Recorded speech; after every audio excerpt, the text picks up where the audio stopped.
A husband abandoned his wife and 3 kids in a storm-damaged house with a hole in the roof. No money, no help, no hope. She thought her life was over. But what her children found hidden in the walls changed everything. This true story from Florida will leave you speechless. Before I tell you this insane true story that made international headlines, tell me, where are you watching from? Comment your country now. And if you believe that sometimes our worst disasters lead to our greatest blessings, subscribe and hit that bell, because when you discover what 3 kids found in a secret closet exposed by a hurricane, stock certificates worth millions that had been hidden for 70 years, and how one mother turned abandonment into a legacy that's now helped over 400 families rebuild their lives, you'll understand why this is the most powerful story of resilience you'll ever hear. The hurricane had passed 3 days ago, but the destruction remained. Jessica Martinez stood in what used to be her living room, looking at the gaping hole in the ceiling where the roof had been torn away. Rain-soaked furniture. Ruined belongings. Walls streaked with water damage. The house, their home for 5 years, was devastated. Her 3 children huddled on the only dry corner of the couch. Miguel, 7, Sophia, 5, and little Daniel, 3. They looked at their mother with frightened eyes, waiting for her to tell them what happened next. Jessica's husband David stood by the broken window, phone pressed to his ear, his back to the family. He'd been making calls all morning. Insurance, FEMA, contractors. His voice was getting increasingly frustrated with each conversation. What do you mean there's a 6-month wait? No, we can't wait 6 months, we have 3 kids. I understand everyone's affected, but... He hung up, turned to Jessica. His face was pale, drawn. That was the 5th contractor. Nobody can come for months. Hurricane hit 30 miles of coastline. Every repair company is booked solid. What about insurance? Jessica asked, though she already knew the answer from his expression. They'll pay eventually, but it could take weeks just to get an adjuster out here. And our policy has a huge deductible, $15,000. We don't have that, Jessica. They'd been living paycheck to paycheck even before the storm. David worked construction, but the industry was seasonal and unpredictable. Jessica had been a substitute teacher, but with 3 young kids, childcare costs made working barely worth it. They had maybe $3,000 in savings. Not nearly enough. Hurricane Camila had struck the Florida Gulf Coast without much warning. What meteorologists predicted as a Category 2 had intensified rapidly to a Category 4, giving residents only hours to prepare. The Martinez family had sheltered in place. Their house was supposedly built to code, supposedly hurricane-resistant. They'd huddled in the ground floor bathroom as the storm raged, listening to the terrifying sounds of wind ripping at their home. When they emerged the next morning, the damage was catastrophic. The roof was partially gone. Windows shattered. The 2nd floor was exposed to the elements. Water had poured into the house, destroying the ceiling, the walls, the furniture, the children's bedrooms. Their car, parked in the driveway, had been crushed by a falling tree. They had no transportation, no intact home, and no immediate way to fix either problem. The neighborhood looked like a war zone. Debris everywhere. Downed power lines. Trees uprooted. Every house on the street had damage, some worse than theirs, some better, all bad. We can't stay here, David said, looking at the exposed ceiling. Another rain and we'll be swimming. Where do we go? Jessica asked. Hotels are full. My parents are in New Mexico, That's 2,000 miles away. Your family is in Texas and they don't have room for 5 people. I know, I know. David ran his hands through his hair, a gesture Jessica recognized as his stress response. I'm trying to figure this out. We'll figure it out together, Jessica said, reaching for his hand. But David pulled away. I need air. I need to think. He walked outside, leaving Jessica alone with the kids. Miguel, the oldest, whispered, Mama, are we going to be okay? Jessica forced a smile she didn't feel. Of course, mi amor. We always figure things out. But she wasn't sure she believed it this time. That evening, things got worse. David had been gone for hours. When he finally came back, he smelled like beer and looked disheveled. Where were you? Jessica asked. Talking to some guys from work. Trying to figure out options. Options. David sat down heavily on the wet couch, not caring that it soaked his pants. Jessica, I can't do this. Can't do what? This. All of this. The house, the kids, the pressure. I'm drowning. We're drowning. So we swim. Together. I don't know how. His voice rose, and the children looked up, frightened. David lowered his voice. I'm supposed to be the provider. The man. I'm supposed to protect my family. And I couldn't even keep a roof over our heads. The hurricane did this, not you. Doesn't matter. I failed. And now I have no money to fix it, no way to get money, no options. We're screwed. Jessica felt ice forming in her stomach. David, what are you saying? He looked at her, and she saw something in his eyes she'd never seen before. Defeat. Complete, utter defeat. I'm saying I don't know if I can do this anymore. Do what? Be a father? Be a husband? Be the guy who has all the answers when I clearly don't. Jessica knelt in front of him, taking his hands. Nobody expects you to have all the answers. We're partners. We figure this out together. But David was shaking his head. My buddy Jake, you remember Jake? He's heading to Alabama. There's construction work there, hurricane repair jobs. He says they're paying double, triple what I make here. He leaves tomorrow. Okay, so you go work there for a few weeks, send money back. It's not a few weeks. It's months of work. Maybe a year. A year. And Jessica. David couldn't look at her. I don't think I can do it and also worry about you guys. The stress, the pressure, the constant worry. I can barely think straight. The ice in Jessica's stomach turned to stone. What are you saying? I'm saying maybe you and the kids should go to your parents in New Mexico. Stay with them while I work in Alabama.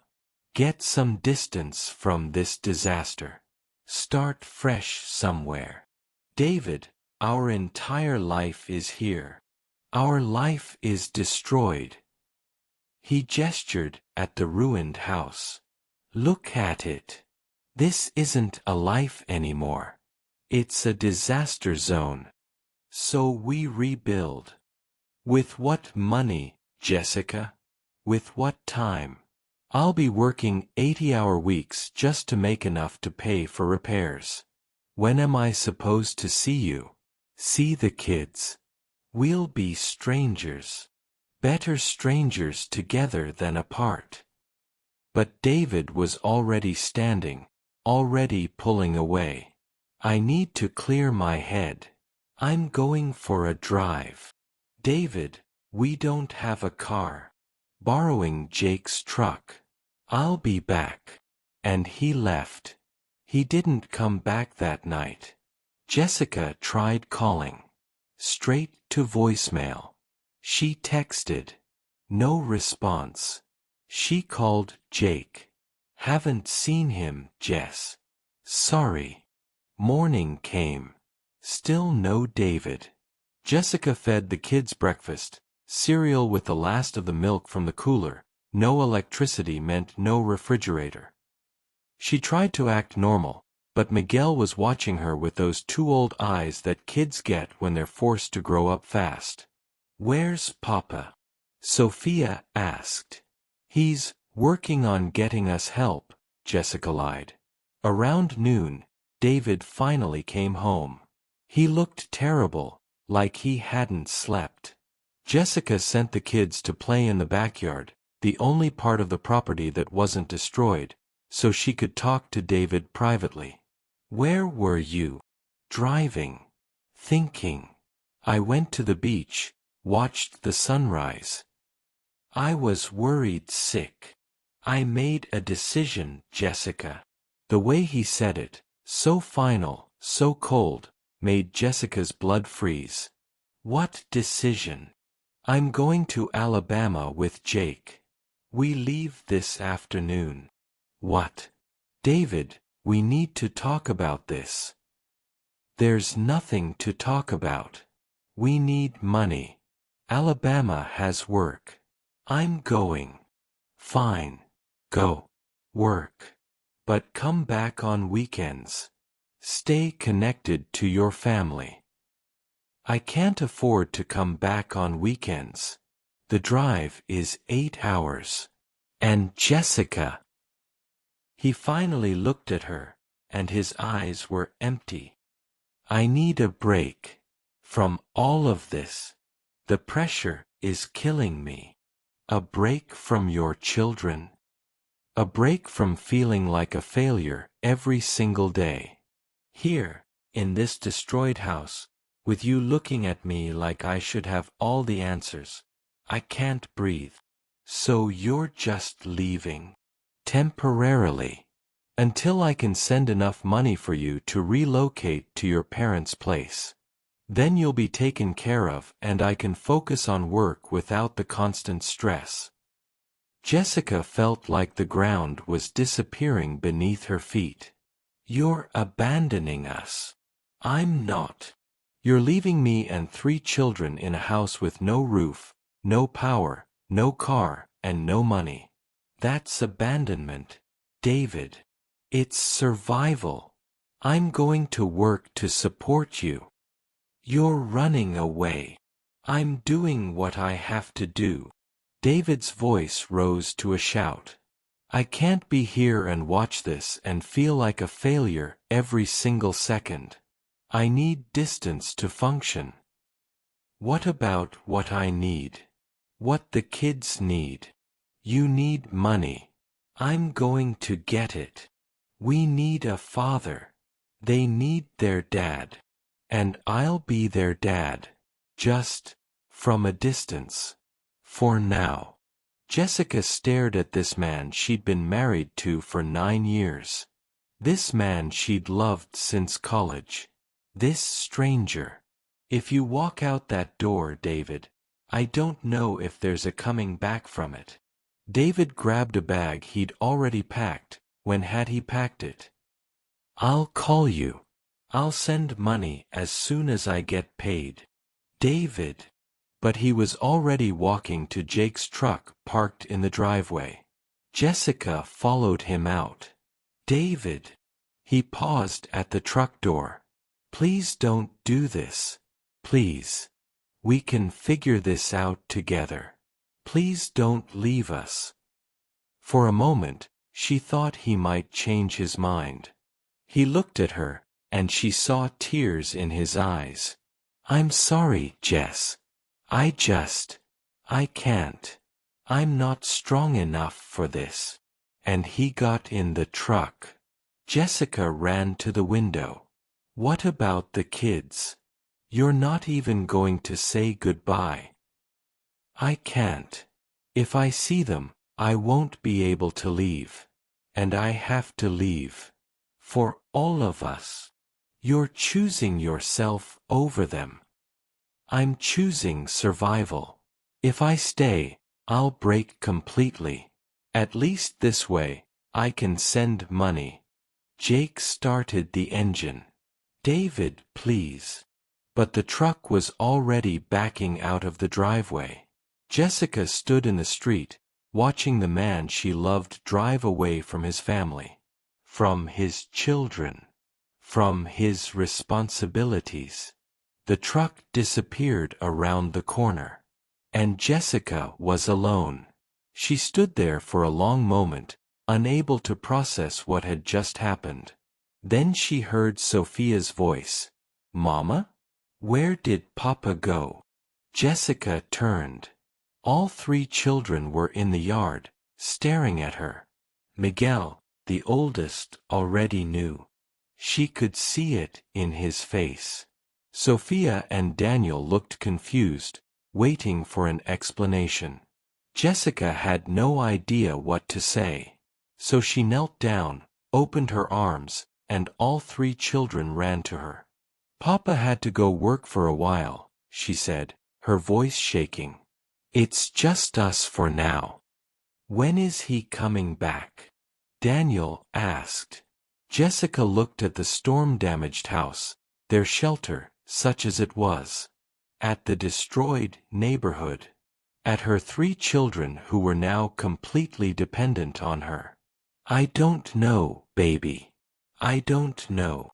That night, as she lay on the wet couch with all 3 children crowded around her, the beds upstairs were soaked and moldy, Jessica felt the full weight of the situation. She was alone. In a destroyed house. With 3 children. No car. No money beyond their meager savings. No job. No help coming from insurance for weeks at minimum. And a husband who'd chosen to run rather than fight. God, Jessica whispered into the darkness. I don't know what to do. I don't know how to survive this. Please. Please show me what to do. The only answer was the sound of wind through the hole in the roof and her children's soft breathing. Jessica held them closer and tried not to cry. But she failed. She cried silently, so she wouldn't wake them, mourning the life they'd lost, the marriage that might be over, and the impossible situation they now faced. What she didn't know yet was that in the very walls of this storm-damaged house, hidden beneath decades of renovations and repairs, was something that would change everything. The storm hadn't just destroyed their home. It had revealed a secret. And in the morning, when the children started exploring the exposed parts of the house, they would make a discovery that would transform their tragedy into something extraordinary. But for now, Jessica just held her babies and tried to make it through the night. One breath at a time. One moment at a time. One prayer at a time. Morning came too soon and too harsh. Jessica woke to Daniel crying. He was hungry, and sunlight streaming through the hole in the roof directly into her eyes. Her body ached from sleeping on the wet couch. Her eyes were swollen from crying. But her children needed breakfast. She got up, made peanut butter sandwiches, the bread was stale but edible, and served them with the last juice boxes from the cooler. Mama, can we watch TV? Sophia asked.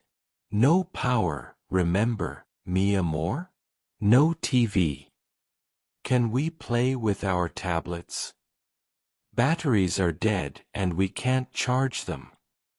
What can we do? Jessica looked around the destroyed house. What could they do? How about we explore? Miguel suggested, trying to sound brave. Like we're archaeologists discovering ruins. Jessica started to say no. The house was dangerous with exposed nails, broken glass, unstable floors. But then she looked at her son's face, saw him trying so hard to make this adventure instead of tragedy, and her heart broke and swelled simultaneously. "Okay," she said. "But we stay together. And we're very, very careful. Deal. Deal." They started on the first floor, which was the least damaged. The kitchen was intact except for water damage. The bathroom still worked, they had running water, even if it ran cold, the water heater was electric and they had no power. But when they went upstairs, the destruction was total. The master bedroom, Jessica and David's room, had no roof. The bed was soaked, moldy, ruined. The walls were water-damaged and peeling. The children's shared bedroom was worse. A tree branch had punched through the wall.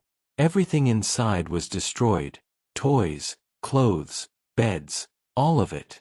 "My stuffed animals," Sophia whispered, picking up a soaked, muddy teddy bear.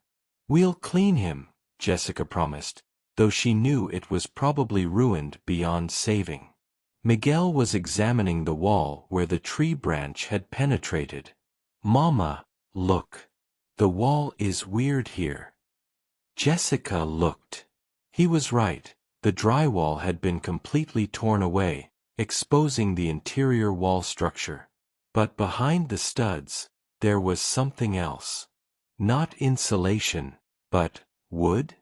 Old wood that looked different from the house's framing. "That's strange," Jessica murmured. "What is it?" Miguel asked. "I don't know. The house was built in the 1950s, but maybe there was an older structure here first." She pulled at a piece of loose drywall, curious now. A chunk came away easily, the water damage had weakened everything. Behind it was definitely old wood. Planks, worn and darkened with age, forming what looked like a wall? But it was interior to their wall. "There's a wall behind our wall," Miguel said, fascinated. Jessica pulled more drywall away, and suddenly understood. "It's not a wall. It's a closet. An old closet that got drywalled over when they renovated." "A secret closet?" Sophia's eyes went wide. "Not secret. Just old. Covered up during renovations." "Can we open it?" Miguel asked. Jessica examined the old wood. There was a seam, a door, she realized. And hinges, old and rusted. And a latch. She pulled at the latch. It was stuck, corroded with age. "Miguel, grab me that hammer from Papa's toolbox downstairs." He ran to get it. When he returned, Jessica carefully pried at the latch with the hammer's claw. It resisted, then suddenly gave way with a metallic snap. The door swung open, and behind it was a space, small, maybe 3 feet by 4 feet, dark and musty smelling. Jessica pulled out her phone, turned on the flashlight app. Her battery was at 12%, but this was worth it. The light illuminated the hidden closet, and revealed what was inside. Boxes. Old boxes. Stacked neatly against the back wall. "Treasure," Daniel squealed. "Probably just old junk," Jessica said, but her heart was beating faster. Stuff the previous owners left behind. She pulled out the first box. It was heavy, made of thick cardboard that had deteriorated with age. The lid came off easily. Inside, papers. Lots of papers. Documents in protective plastic sleeves. Jessica pulled one out, examined it in the light from the hole in the roof. It was a stock certificate. From 1952. For a company called Coastal Petroleum Holdings. "Just old paperwork," she told the kids, disappointed. But she looked through more of the documents anyway. More stock certificates. Some bonds. A ledger with handwritten entries. Letters. One letter caught her eye. It was addressed to Robert Halloway at this address. The letter was dated 1953. Jessica read it aloud. Dear Robert, I'm writing to inform you of the final distribution from your father's estate. As you know, he invested heavily in several Gulf Coast petroleum companies in the 1940s. These investments are now mature and quite valuable. Your portion, as outlined in the will, includes shares in Coastal Petroleum Holdings, Gulfstream Energy, and Florida Natural Resources Company. Please contact our office to discuss transfer of these assets to your name. The current estimated value exceeds $45,000, which in today's economy represents considerable wealth. Jessica's hands were shaking. $45,000 in 1953 money? That would be, she didn't even know, hundreds of thousands in today's money? But that wasn't the important part. The important part was, please contact our office to discuss transfer. Had Robert Halloway ever contacted them? Had he ever claimed these stocks? Jessica looked through more documents. Found a response letter from Robert, dated 1954. I appreciate the information regarding my father's estate. However, I am currently stationed overseas with the military and unable to return to handle such matters. I've decided to leave the investments as they are for now. When I return from service, I'll contact your office to arrange transfer. And then, nothing. No more letters. No transfer documents. Jessica found a newspaper clipping, yellowed and fragile. An obituary. Robert James Halloway, age 23, killed in action in Korea, 1954. He died before he could claim the inheritance. So what happened to the stocks? Miguel asked, reading over her shoulder. I don't know, Jessica said slowly. Maybe they went to his next of kin? Maybe the estate claimed them? Maybe they just sat there. She looked through the rest of the boxes. More stock certificates, all in Robert Halloway's name, all from the 1940s and 1950s. Bonds. Also unclaimed. A savings account booklet from a bank that probably didn't exist anymore, showing a balance of $3,200 in 1952. And at the bottom of the last box, wrapped in cloth, jewelry. A woman's pearl necklace. A man's gold watch. Wedding rings. All left behind. All forgotten when Robert died, and the house was sold and renovated, and the closet was drywalled over, and the new owners never knew what was hidden in their walls. Mama, is this treasure? Sophia asked. I don't know, baby. It might be. Or it might be worthless. These stocks could be for companies that don't exist anymore. The bank might be closed. This might all be worth nothing. Or it might be worth something. Miguel asked hopefully. Maybe. We'd need an expert.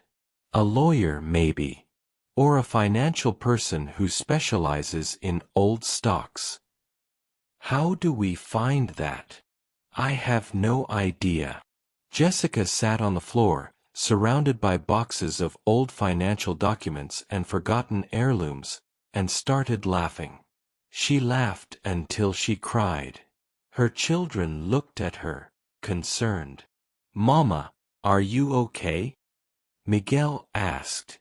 I don't know, Jessica said honestly. We're living in a destroyed house. Your father abandoned us. We have no money, no car, no help coming. And we just found a treasure trove that might be worth millions or might be worth nothing, and I have no idea which and no way to find out. She looked at the stocks, the bonds, the jewelry. But it's something, she said finally. It's more than we had yesterday. And maybe, just maybe, it's the miracle we needed. The first thing Jessica did was take photos of everything with her phone. Every stock certificate, every bond, every document, the jewelry, all of it. Then she carefully repacked everything and hid it, not in the exposed closet, but in a waterproof container in the one dry closet downstairs, behind winter coats. We don't tell anyone about this yet, she told the children. Not until we know what it is. Okay. They nodded, solemn. This is our secret. Our secret, Jessica confirmed. But how to find out what they'd discovered? Jessica had no computer, it had been upstairs and was destroyed. No internet. No power to charge her phone beyond the 12% it had left. She needed help. But who? The neighborhood was destroyed. Everyone was dealing with their own crisis.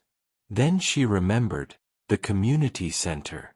It had been designated as a hurricane relief center. They'd have power, internet, resources. Kids, we're going on a walk. Where? Daniel asked. To find answers. The walk to the community center was 2 miles through devastated neighborhoods. Debris everywhere. FEMA trucks. Insurance adjusters. Repair crews. Families sorting through ruined belongings on front lawns. Everyone looked shell-shocked. Lost. But at the community center, there was activity. Organization. Hope. Volunteers were distributing water, food, diapers, clothes. FEMA representatives were helping people file disaster claims. Red Cross was offering shelter assistance. And in the corner, a table with a sign reading, Free Legal Aid Hurricane Victims. An elderly man sat behind the table, looking bored. There was no line. Everyone was too focused on immediate needs like food and shelter to think about legal issues. Jessica approached.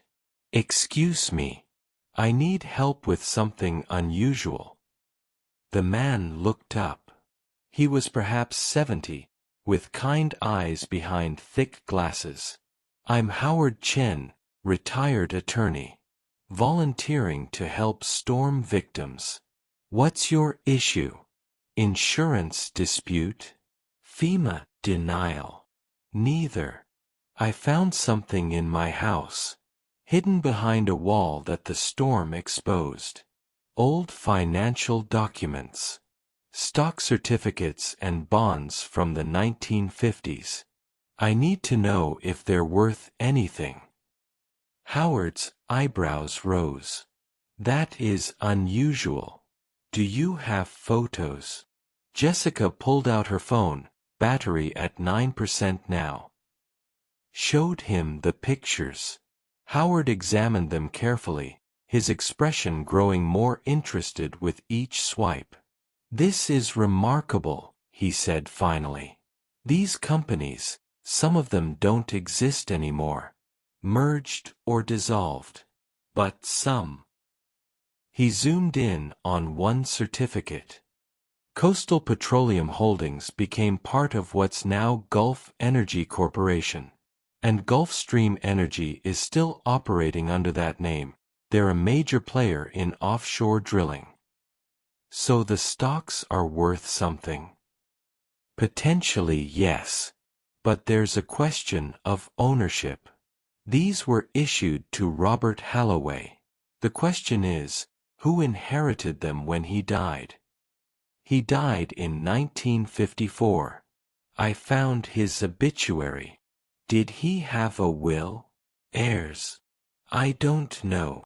Were the stocks ever formally transferred to anyone? I don't think so. I think they just sat there. hidden, forgotten. Howard leaned back, thinking. This is complex. Legally, if Robert died intestate, without a will, his assets would have gone to his next of kin. But if there were no heirs, or if the heirs couldn't be located, the assets might have eventually escheated to the state. However, if they were never claimed, never transferred, they might technically still be in Robert's name. What does that mean for me? I found them. Do I get to keep them? Treasure trove laws vary by state. In Florida, found property generally belongs to the landowner, which is you, assuming you own the house. We do. Bought it 5 years ago. Then you have a claim.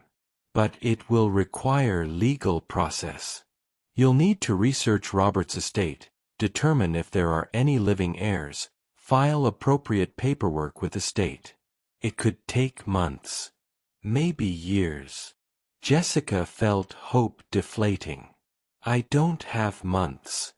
I have 3 kids and a destroyed house and a husband who just abandoned us and about $3,000 to my name. Howard looked at her, really looked at her, saw the exhaustion, the fear, the desperation. Tell me your situation, he said gently. And Jessica did. The whole story. The hurricane, the damage, David leaving, being alone with 3 kids, no resources, no help coming.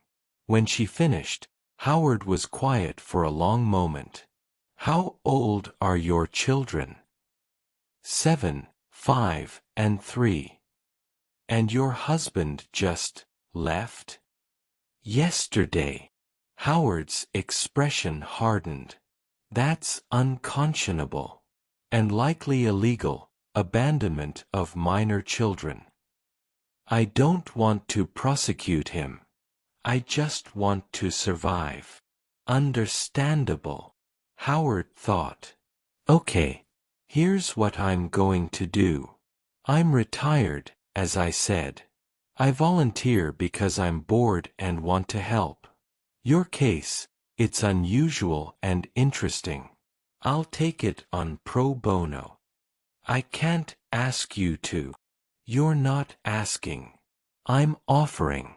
I'll research Robert Holloway's estate, determine the legal status of these assets, and help you claim them if possible. It's not my specialty, I was a corporate attorney, but I have colleagues who specialize in probate and estate law. I'll make some calls. Why would you help me? Because I have 3 grandchildren about the ages of yours. And if their father ever abandoned them and their mother needed help, I'd hope someone would step in. He pulled out a business card, wrote a number on it. This is my cell. Call me tomorrow. I'll have some preliminary research done by then. Jessica took the card, tears welling. Thank you. You have no idea what this means. I think I do. Now, have you registered with FEMA for disaster assistance? Not yet. Let's do that now. You'll need immediate help while we sort out the long term. For the next 2 hours, Howard helped Jessica navigate the bureaucracy of disaster relief. FEMA registration, she'd receive a determination on assistance within a week, Red Cross temporary housing voucher, a hotel room for up to 2 weeks while her house was assessed, food stamps emergency application free legal aid for family law, in case she needed to pursue child support from David, contact information for low-cost home repair programs application for the state's Hurricane Recovery Fund. By the time they were done, Jessica had a folder full of paperwork and the first glimmer of hope she'd felt in days. The hotel voucher starts tomorrow, Howard explained. It's not much, just a room with 2 beds, but it's dry and safe and has power. Better than a house with no roof. It's everything, Jessica said. That night, back in the damaged house, Jessica told the children, tomorrow we're going to a hotel. With TV and air conditioning and a pool. Really? Sophia's face lit up. Really? Just for a couple weeks while people decide how to help us fix the house. Is Papa coming to the hotel? Daniel asked. Jessica's heart clenched. No, baby. Papa is working far away. It's just us. I like just us, Miguel said quietly. We're a good team. Jessica hugged him. Yeah, we're a pretty good team. That night, as they settled into their usual sleeping arrangement on the wet couch, Miguel whispered to Jessica, Mama, do you think the treasure will save us? I don't know, mi amor. But I think maybe we'll save ourselves. The treasure is just extra. How do we save ourselves? By being strong. By sticking together. By not giving up. I won't give up, Miguel promised. Me neither, Sophia added. Me three, Daniel said, not really understanding but wanting to be included. Jessica held them all close. Then we're going to be okay. I don't know how yet. But we will. And for the first time since David left, she actually believed it. The hotel was paradise compared to the damaged house. 2 beds, cable TV, air conditioning, and hot water. The kids were thrilled. While they watched cartoons, Jessica called Howard Chen. I have news, Howard said. Robert Holloway died in 1954 with no will and no children. He had one sibling, a sister named Margaret who died in 1987. She had 2 children, both still alive. Jessica's heart sank. So they'll claim the stocks? That's the interesting part. I contacted them both, one in Oregon, one in North Carolina. They're both well off, and when I explained the situation, they both independently said, keep it. We don't need it, and it sounds like she does. Jessica couldn't speak. They're willing to sign quitclaim deeds renouncing any claim, Howard continued. Which means you have the strongest legal position as the finder on your own property. Is that legal? There's precedent.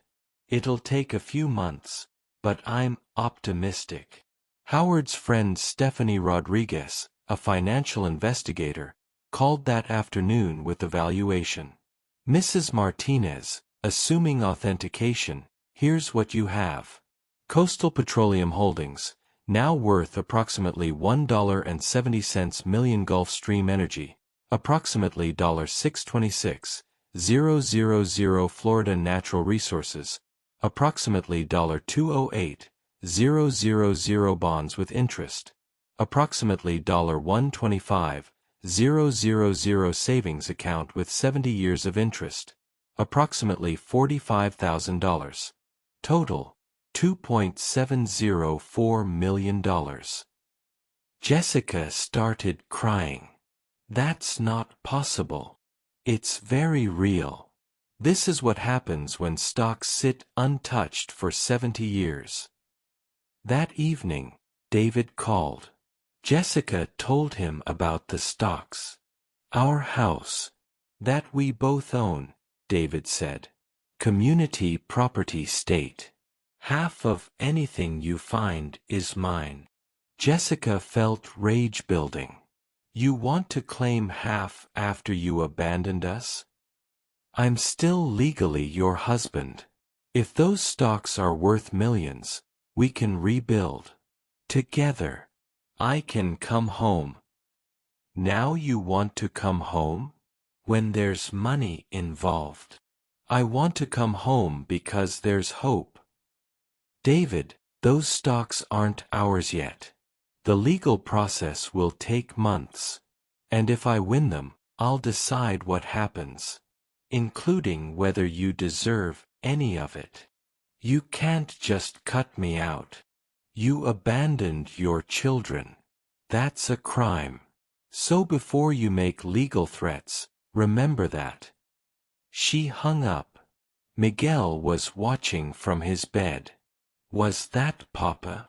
Yes, mi amor. Is he coming back? I don't know. Maybe. If he can show us he's ready. Over the next weeks, Jessica survived on FEMA assistance, $8,000, insurance approval, $45,000 minus deductible, extended hotel vouchers, and food stamps. 3 months later, the hearing. Judge Patricia Morrison presided over the case. The state of Florida contested Jessica's claim, arguing unclaimed assets should go to the state treasury. Howard argued, "Your Honor, Mrs. Martinez is a mother of 3 who lost everything in the hurricane. Her husband abandoned them. During cleanup, her children discovered these stocks. She researched the owners, contacted the heirs. The heirs have renounced claim. Under Florida's treasure trove doctrine, found property belongs to the finder when discovered on owned land." The state's attorney argued escheatment laws gave them automatic claim. Judge Morrison wasn't convinced. How can the state claim ownership of assets it never knew existed for 70 years? After reviewing precedents, she ruled, "Mrs. Martinez owns the property. She made reasonable efforts to locate rightful owners. The heirs disclaim interest. Additionally, Mrs. Martinez is a hurricane victim with documented need while the state's interest is purely fiscal. Therefore, I rule in favor of Jessica Martinez. The stocks and assets are awarded to her with full legal title." Jessica had won. Outside the courthouse, David approached nervously. "I told the judge I was relinquishing any claim," he said. "You deserve them. I was a coward and you're a hero." "Why?" "Because it's true. I'm in therapy now. Trying to be better. I'm not asking to get back together. But can I be part of the kids' lives again? Supervised visits. I just want a chance to be their father." Jessica studied him. "We do family therapy. You prove with actions that you're committed. If after 6 months I believe you've changed, we can talk about more." "Thank you. That's more than I deserve. I'm doing this for the kids, not for you." 4 months later. The stock transfer was complete. Jessica had $2.7 million. She immediately invested it. Car, $25,000 house rebuild, $200,000 college funds, $150,000 debts paid, $15,000 emergency fund, $50,000 disaster relief donation, $25,000. Total spent, $465,000. Remaining, $2,235,000, generating approximately $90,000 per year in interest. But her most important investment was the Robert Halloway Hurricane Relief Fund with an initial $500,000 donation. Robert Halloway died at 23 in Korea, Jessica told reporters at the announcement. He never claimed his inheritance. But 70 years later, his stocks saved my family. Now his legacy will save others. The fund would provide grants for home repairs, temporary housing, and essential needs to hurricane victims. "Everyone deserves a chance to rebuild," Jessica said. "Not just people lucky enough to find treasure." Jessica stood in front of their rebuilt home, watching Miguel, Sophia, and Daniel play in the yard. The house was transformed, new roof, fresh yellow paint, swing set in the yard. Inside, hardwood floors replaced water-damaged carpet. A modern kitchen. Bedrooms decorated for each child. It was more than a house now. It was a home. But the biggest transformations weren't visible in wood and paint. The Robert Halloway Hurricane Relief Fund had exceeded every expectation. In 6 months, the fund had helped 47 families with direct grants totaling $285,000, connected 89 families with legal aid and contractor services, provided temporary housing assistance to 23 families, created a network of volunteer contractors. Each family had a heartbreaking and beautiful story. Single fathers whose houses were destroyed, now rebuilt.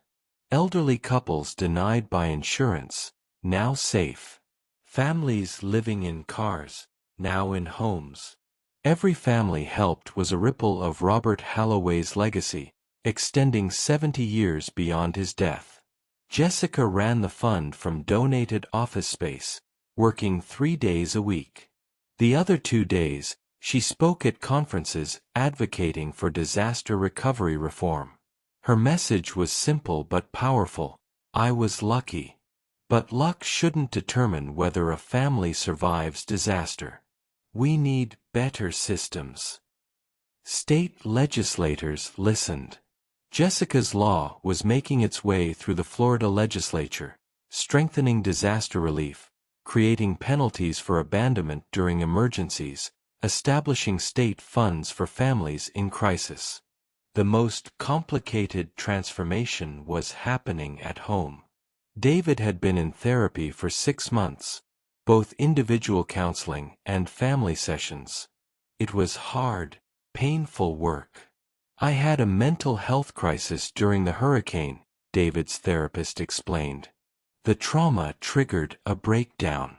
That doesn't excuse what he did, but it explains it. I should have asked for help instead of running, David said. Now I know how.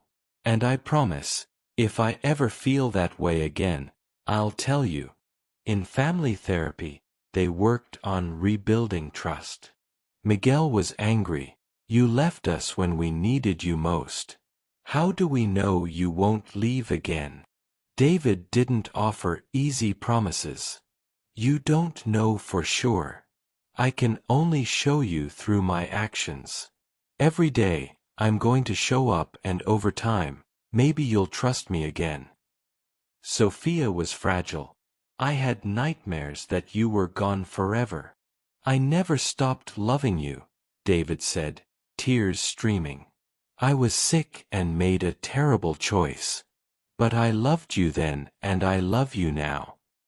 Daniel, the youngest, forgave easiest. He'd climb into David's lap, ask for bedtime stories, call for him during nightmares. For Jessica, feelings were complicated. Good days when David showed genuine growth. Hard days when memories triggered rage. In couples counseling, she addressed it. I want to forgive him. I want us to be a family. I just don't know if I can fully trust him. Trust is rebuilt slowly through consistent action, their therapist said. David, how are you demonstrating trustworthiness? I show up every day. Go to every therapy session. Help with the kids. Work a steady job. I'm transparent. I ask what Jessica needs. I don't make promises I can't keep. And I'm patient with her anger because I earned it. Jessica, are you seeing enough change to keep trying? Jessica looked at David, saw the man who'd left, but also the man doing the work. Yes. I'm seeing enough to keep trying. 8 months after victory, David moved back home. Not a grand reunion. Practical, gradual. But he took the guest room. When you're ready, if you're ever ready, I'll be here, he said. But I'm not rushing you. The kids adjusted. Miguel remained wary. Sophia warmed up gradually. Daniel was thrilled. They established new routines, family dinners, homework help, weekend activities, weekly family meetings. Slowly, carefully, they were becoming a family again. Different than before. More intentional. More aware of how fragile it all was. 1 year after the hurricane. Anniversary. The city organized a memorial at the community center. A wall with names of the 37 people who died in Hurricane Camila. Jessica stood at the podium with her family. A year ago, Hurricane Camila destroyed our home. Days later, my husband left us. I thought we'd lost everything. She paused. I was wrong. We found stock certificates in our walls from Robert Holloway, a 23-year-old soldier who died in Korea 70 years ago. His unclaimed stocks saved my family and gave us purpose. She gestured to a banner, the Robert Holloway Hurricane Relief Fund. In 1 year, this fund has helped 89 families and distributed $380,000. Today, I'm announcing we're expanding statewide and launching the Robert Holloway Legal Aid Clinic for disaster victims. The crowd applauded. I also want to acknowledge Jessica's law, legislation that will protect families during disasters. She looked at David. A year ago, my husband made a terrible mistake. But he came back, got help, and did the hard work. I'm not saying everyone should forgive abandonment. But people can change if they want to badly enough. She addressed the kids, Miguel, Sophia, Daniel. You survived a hurricane and abandonment. You found treasure and stayed loving and hopeful. I'm so proud of you. Finally, looking up. And Robert Holloway, thank you for your service and sacrifice. Because of you, my children have a home, dozens of families have rebuilt, and a legacy of generosity continues. Your 23 years created impact lasting 70+ years. That's true legacy. Standing ovation. After the ceremony, an elderly woman approached with a cane. Mrs. Martinez? I'm Dorothy Hollowaychan. Robert was my cousin. Jessica's breath caught. You knew Robert? I was 10 when he died. I remember him, kind, funny, wanted to be a teacher. Dorothy's eyes filled with tears. I had no idea his stocks still existed.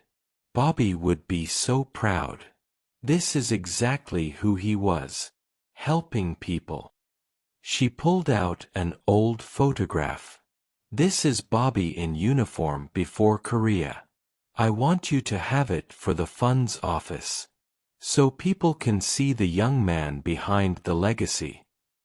Jessica took the photo, Robert looking so young, smiling, full of hope. I'll treasure this and make sure everyone knows his story. That evening, the family had a private celebration. David cooked dinner, slightly burned chicken, but the effort mattered. They shared gratitudes, their family tradition. I'm grateful we have a home again, Miguel said. I'm grateful for my family. All of us together, Sophia added. I'm grateful for ice cream, Daniel said, making everyone laugh. David, I'm grateful for second chances.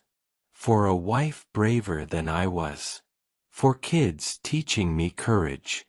And for the opportunity to become the man I should have been. Jessica, I'm grateful for unexpected blessings.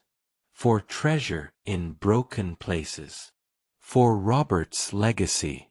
For community. For growth and healing.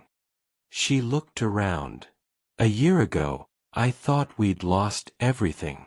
But we found something better. We found out what we're really made of. 18 months after the hurricane. Jessica ran the fund full-time now with 2 staff members and volunteers. Over 150 families helped, $600,000 distributed. The legal aid clinic thrived with 8 volunteer attorneys. Jessica wrote a book, Storm Found: How Disaster Revealed Treasure and Purpose. Regional bestseller. All proceeds to the fund. At signings, people asked, was finding the stock's fate? Her answer, I don't know. But Robert's brief life created lasting impact. Maybe fate, maybe grace. Whatever it is, I'm grateful. David worked with Habitat for Humanity, rebuilding homes for disaster victims. I'm trying to make up for what I did, he told Jessica. At some point, you have to forgive yourself too. Have you forgiven me? Most days, yes. Some days, no. But I'm working on it. That's enough for now. Their marriage was different, stronger in some ways, more fragile in others. Rebuilding intimacy slowly but moving forward. The kids thrived. Miguel, 9, passionate about archaeology; Sophia, 7, processing trauma through art; Daniel, 5, the family jokester who barely remembered the hurricane. 2 years after the hurricane, on the 2nd anniversary, a new plaque was installed at the memorial. In memory of Robert James Halloway. 1931 to 1954. American soldier, whose unclaimed inheritance discovered 70 years after his death. Saved the Martinez family and inspired the Robert Halloway Hurricane Relief Fund, which has helped over 300 families rebuild. His brief life created lasting legacy. His sacrifice continues to serve. Thank you, Robert. Your story is not forgotten. Jessica read it aloud to her family. Robert would have been 91 if he'd lived, she told the kids. And somehow, his story and ours got connected across 7 decades. Do you think he knows? Sophia asked. I'd like to think so. I think he's proud, Jessica said. 2 months later, Jessica received a call from the Department of Defense. The Army wants to posthumously honor Private Halloway with a commendation. We'd like to present it to you at Arlington National Cemetery. All expenses paid.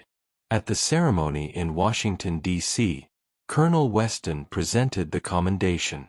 Private Halloway served with honor and made the ultimate sacrifice. But his service didn't end with his death. Through extraordinary events, his inheritance has helped hundreds of families. Today, we honor both his military service and his continuing legacy. A 21-gun salute echoed. Taps played. Jessica thought, this young man is still being honored 70 years later. That's legacy. Epilogue. 3 years after the hurricane, the Robert Halloway Fund had grown beyond imagination. Assets, over $2 million families helped. 427 across 4 states, grants distributed. Over $1.3 million. The fund inspired similar organizations in other states. Jessica's law passed in Florida and was being considered elsewhere. David became regional coordinator for Habitat.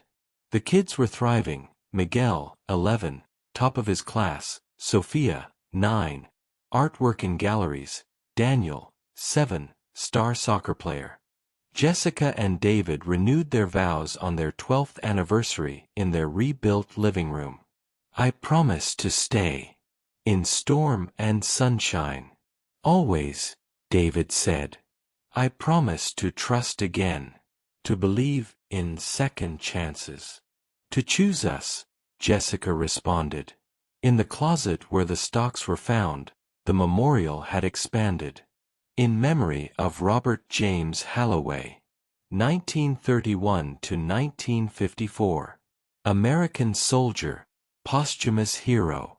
Who never knew that 7 decades after his death, His unclaimed inheritance would save a family, help 427 families rebuild, inspire disaster relief legislation, and teach that legacies span generations. In unexpected ways. The greatest treasures are found in unexpected places. The greatest legacies are often the ones we never planned. One evening, Miguel asked, "Mama, what will our legacy be?" Jessica smiled. Legacy isn't always about grand plans. Robert was just doing his duty. His father made smart investments. Robert died before claiming them. And 70 years later, those forgotten stocks saved us. So legacies are accidents. Sometimes. But the lesson is, live well. Help people. Be kind. Trust that your life will matter in ways you might never see. Your choices create ripples. Like throwing a stone in a pond? Exactly. Robert threw a stone by serving his country. The ripples reached us 70 years later. Now we're throwing stones, helping families, advocating for laws. Who knows where those ripples will go? Then I want to throw good stones. You already do, mi amor. Every day. That night, Jessica stood on the porch, her reflection spot. 3 years ago, she'd watched her husband drive away, feeling hopeless. Now she looked at a beautiful home, her family safe inside, running a fund helping hundreds, living with purpose. The hurricane had taken so much, security, trust, her physical home. But it revealed more, her strength, her children's resilience, community goodness, and hidden treasure that became a vehicle for helping others. Thank you, Robert, Jessica whispered to the stars. For your service, sacrifice, and the treasure you left. You lived 23 years, but your impact has lasted 70 plus and counting. You saved my family, helped 427 families, inspired laws protecting thousands. That's not a short life. That's an eternal one. The wind rustled through the recovered trees. Jessica felt it like an answer, a blessing. She went inside to her rebuilt home, sleeping children, healed marriage, the life she'd fought for and won. Storm tested. Treasure found. Legacy built. Purpose discovered. Broken open by disaster, yes. But from that brokenness came beauty. A family stronger from surviving together, a fund helping hundreds rebuild, a young soldier's legacy living on, a woman who discovered her own courage. And the understanding that sometimes the worst storms reveal the greatest treasures, not just in our walls, but in ourselves. Absolutely, beautifully, gratefully whole.